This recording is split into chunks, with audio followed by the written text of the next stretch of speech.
오늘은 왜 이렇게 한가하지?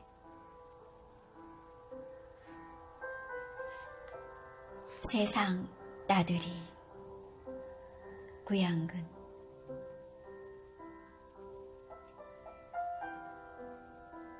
슬퍼하지도 말지다. 불안해하지도 말지다. 세상 구경 나왔다가 돌아가는 길. 한 번도 안 가본 길이어서 불안한가.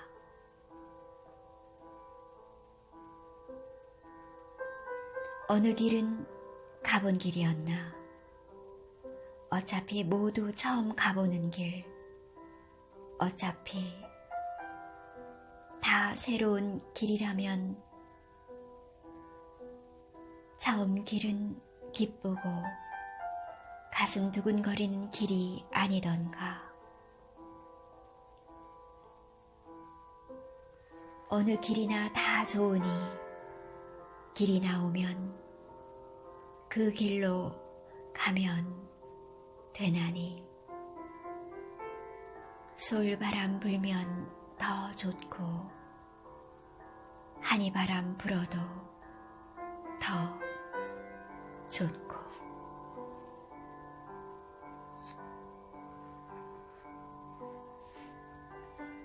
오늘은 왜 이렇게 한가하지? 이른 점심이 끝나자 커피도 한잔하고 이제 오후 집필을 시작하려고 책상에 앉았다. 그런데 삐리릭 문자 들어오는 소리가 난다.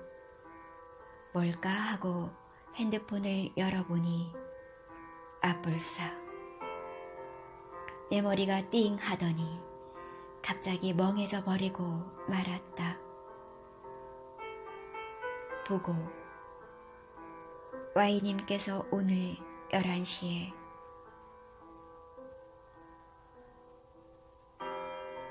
Y와 나와 C는 자칭 동경대 삼총사라 칭하며 50년 가까이 사귀어온 친구다.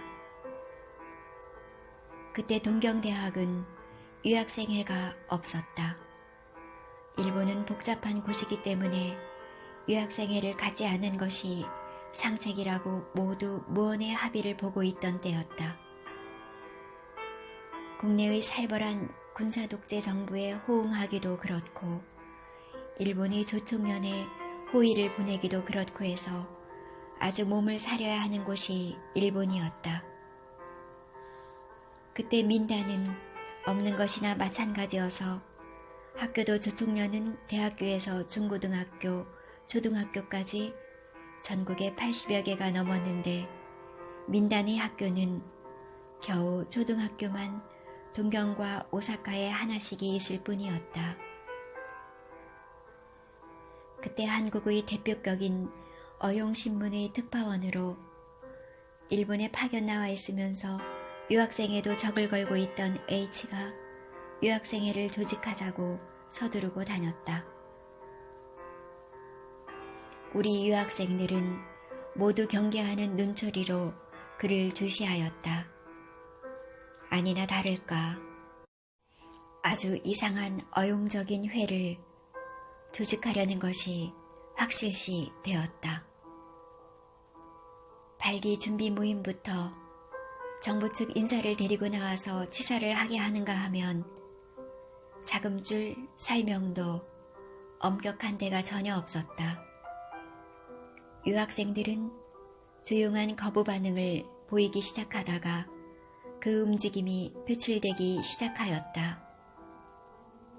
물론 첫 발언자인 내 말이 계기가 되었지만 그 거부 움직임을 보인 대표가 바로 Y와 나와 C였다. 우리는 출마도 하지 않았는데 인문사회과학대 간사에 나, 자연과학대 간사에 Y가 뽑히고 말았다. H는 얼굴이 불그락푸르락 입술에 경련을 일으키더니 자기의 출세가도를 가로막은 나를 죽일 듯이 바라보았고 내가 내민 손에 악수도 하지 않았다. 그때 우리는 일부러 회장이란 용어도 쓰지 않고 간사라고 했으며 자금도 일체 우리가 낸 회비로만 운영하는 순수 학생회를 조직하고 말았다. 1기가 끝나고 2기 때는 인문사회과학대 간사에 C를 뽑고 말았다. H와는 정반대되는 샌님 3명이 유학생회를 장악해버리고 만 것이다.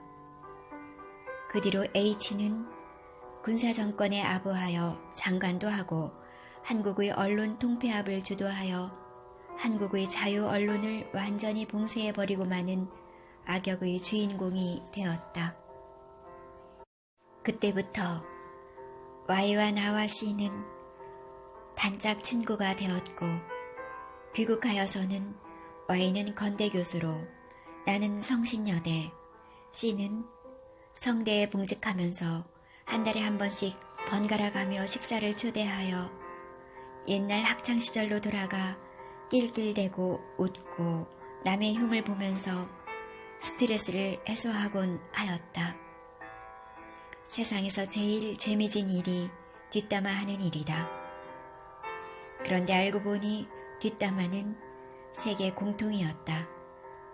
나는 여러 나라를 돌아다녔지만 다른 나라 사람들도 모두 뒷담화를 가장 재미있어 했고 그들은 뒷담화를 통해 우리 유학생에 대한 정보도 정확히 파악하고 있었다. 뒷담화란 용어는 개인적일 때 쓰는 단어이고 국가적일 때는 정보 공유라 한다. 나는 외교관 생활을 잠깐 하였는데 대사들에게 주는 점수에서 가장 중요한 점수 항목이 정보 공유이다. 나는 Y의 부고를 받고 즉시 C에게 전화하였다. 부인께서 C는 세미나차 지금 일본에 있고 내일 돌아오는데 전화통화는 안 된다고 했다. 핸드폰은 가지고 갔지만 로밍을 안 해갔고 로밍할 줄도 모른다는 것이다.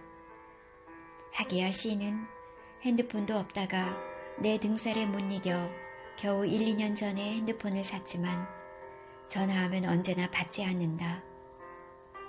전화 올 때도 없고 작동할 줄도 잘 모르기 때문에 아예 안 가지고 다닌다고 했다. 그러나 여차로 문자를 보내보았다. 그런데 웬일인가 답신이 왔다. 전화는 안 돼도 문자는 되는 모양이다. 걱정했던 것이 현실로 되었구려. 나는 할 일 없이 Y에 대하여 한 번도 해본 적이 없는 짓을 해보고 싶었다. 혹시 하고 컴퓨터에서 조인스 인물 정보란에 들어가 Y를 쳐본 것이다. 거기는 대개 본인이 직접 수정을 하기 때문에 모르는 인물이 궁금할 때에는 가끔 들어가 보던 란이다. 그런데 Y가 있었다. Y는 누가 Y 아니랄까봐 인물란에 솔직 담백하게 모든 것을 이실직고 하고 있었다.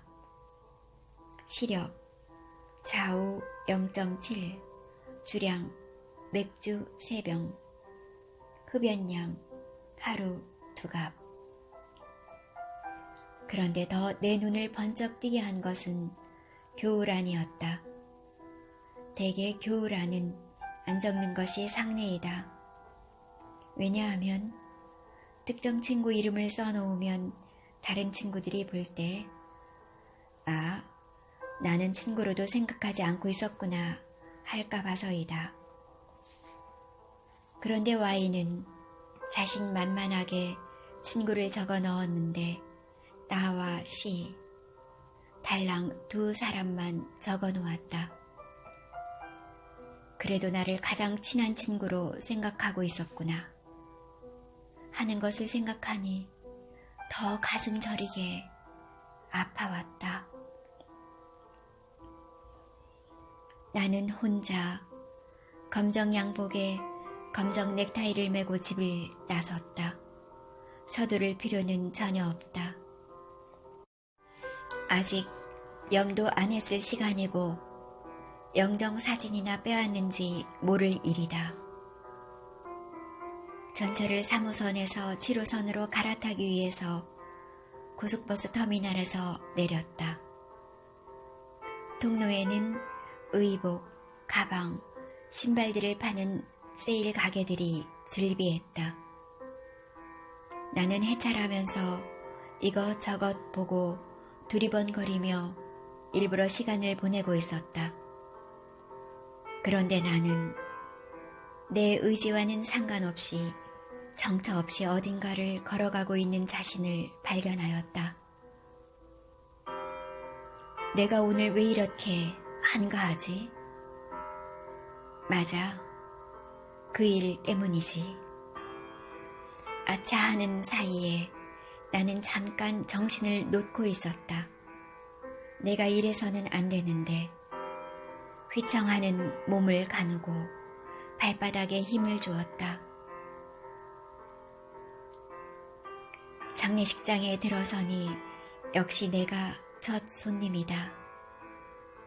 이제 방금 영정 사진을 안치하고 영정 단지에 국화를 채워놓았다.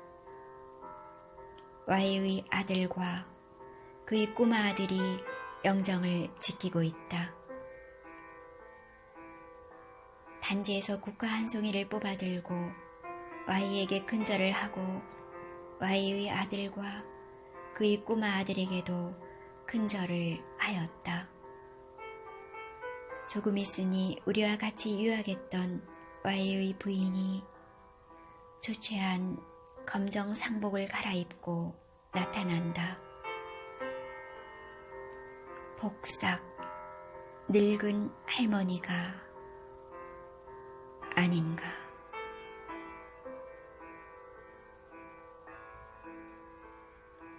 국제문예 2018년 여름호